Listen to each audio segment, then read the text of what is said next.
Greensboro is full of surprises, and one of them is in nearby village Penfield, which is also in Greene County. Mercer University was established here in 1833 and named for the Reverend Jesse Mercer. This chapel was built in 1846. After the Civil War, Mercer University relocated to Macon, and the chapel was given to the congregation of Penfield Baptist Church. Today, the old Mercer Chapel is among the most revered churches among Georgia Baptists, and it's one of the most beautiful Greek revival churches in the state. So this is the actual original Mercer University campus. Jesse Mercer, the founder of Mercer University. The building here was built for him. I believe it was finished in 1847, but he never got to live in it. He actually died before it was completed. The church was established back in the around about 1836, and then this building was actually built in like 47. You know, this is the original campus of Mercer University. This was the chapel.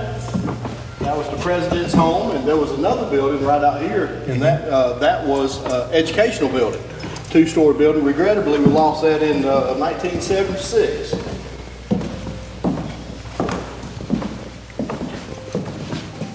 Back is the pool, it's under the stage here. You pull it up.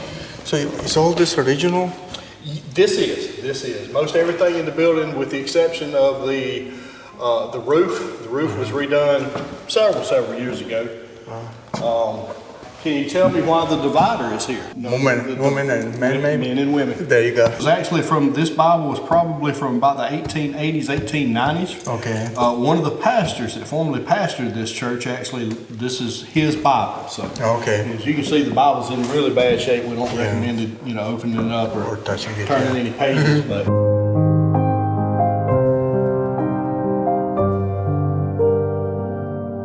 So do you still hold services here?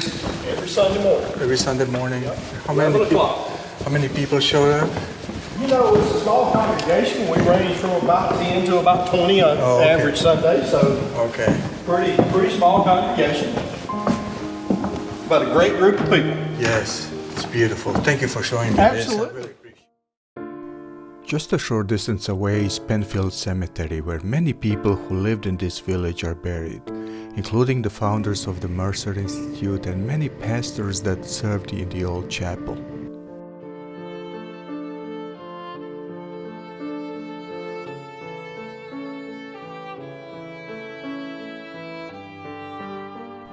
Just recently, in 2019, Ms. Mamie Hillman, the director of Greene County African American Museum, discovered a graveyard where slaves and other African Americans were buried up to the 1940s. It's just on the other side of this wall.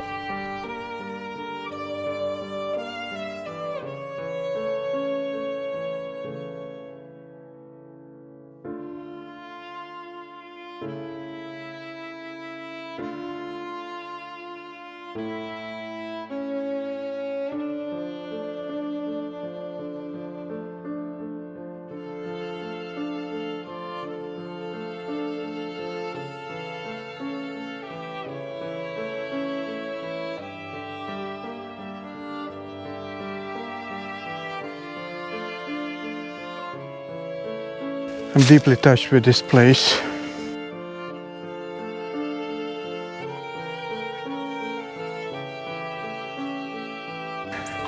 We should all see this to make sure it never repeats again. This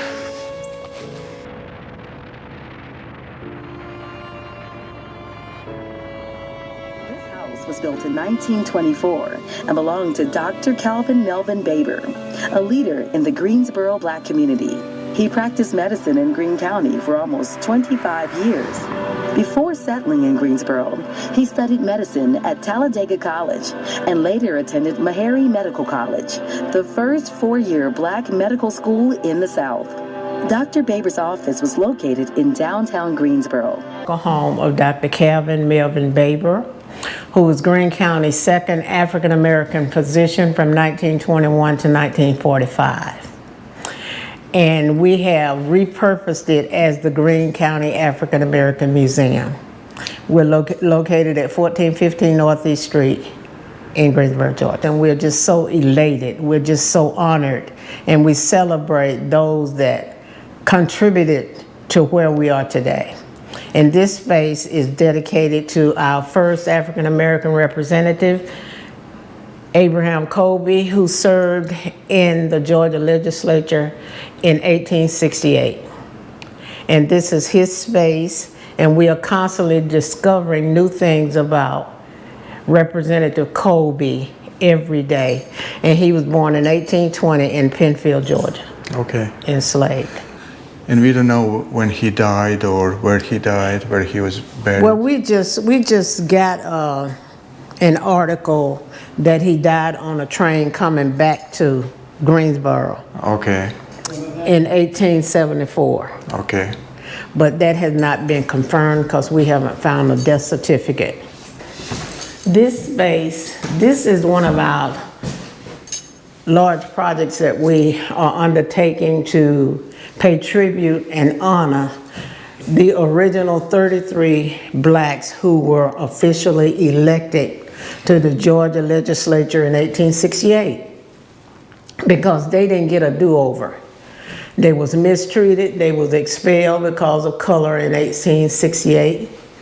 Their families were dehumanized by the behavior of the KKK and other powers that be. So we are honoring these 33 men in September. And all they wanted to do was serve their community and its people. That's all they wanted to do. They didn't have an ulterior motive. It was all about the people and their community. And the artwork is on loan to us in this space, and it's by Kevin Wett Williams, who Okay. lives in Atlanta. Okay. And can nobody tell a story with art like Kevin can. This is beautiful. And these are shackles Those are shackles that were made by a blacksmith in Morgan County Okay. for us. And they're just like the originals. Oh, same size and Exactly the same thing, what you're looking at. That's a remanufacture, but that's exactly what they looked like in the 1800s. And these are images of formerly enslaved people that were in Arthur Raper book.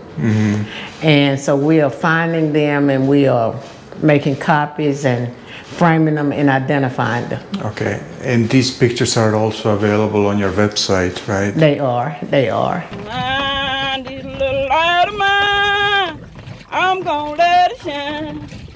This little light of mine, I'm gonna let it shine. And this is our civil rights space. We have a lot of information on the civil rights, and the Ebony magazines are encompassed, they're framed, but that's the entire magazine that John H. Johnson published. And everything is relevant to the civil rights movement. This was one of the images that historically was in 1968 at the protest. Okay.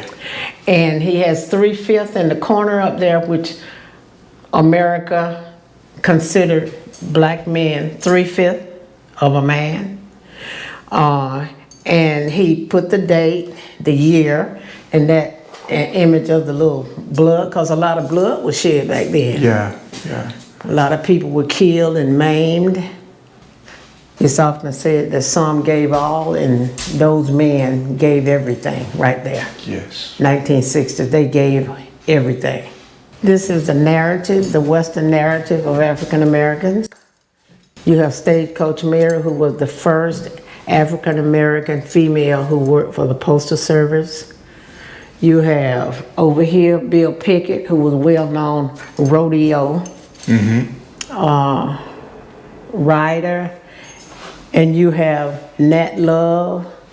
And it was just an exceptional time for blacks to participate in the Western narrative that they really don't get credit for. And this is the first young man who earned the Medal of Honor, Sergeant Cagney, and this is the first female Buffalo Soldier.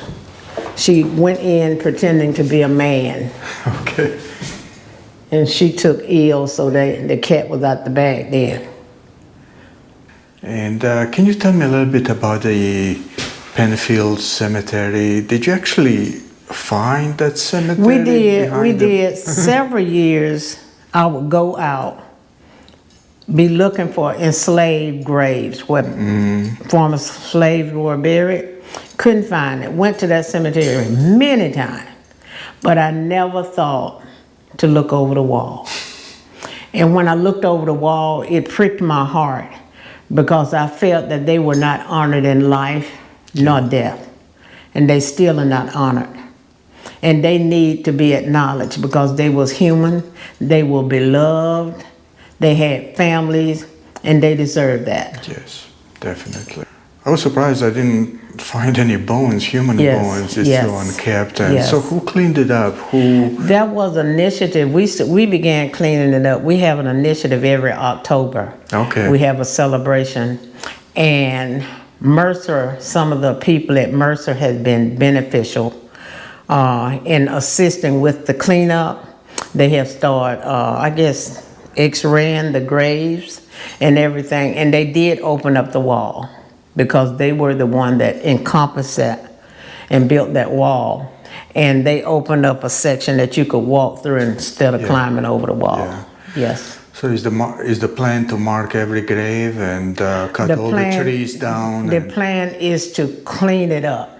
Okay. Get some overgrowth and really just honor those individuals that are buried there. Yeah. A lot of family members have come down and been excited about finding their great-grandmother or grandmother. So it's been a very significant effort made, and we're going to continue to do that.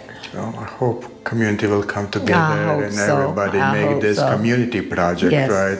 Because that's what we really need in communities and nations. It does. That's what is needed. I hope a lot of people will see this video and make an effort to come to Greensboro and visit this wonderful, wonderful museum. Yes. I want to thank the people of Greensboro and Greene County for such a warm welcome everywhere I went. You will not find more kind people anywhere. Isn't it amazing that the whole history of America is represented here in this small rural community? Although we heard some sad stories, the message is also about the positive changes that are happening not only here, but in the whole country. Today, African Americans are successful people that are the backbone of this country.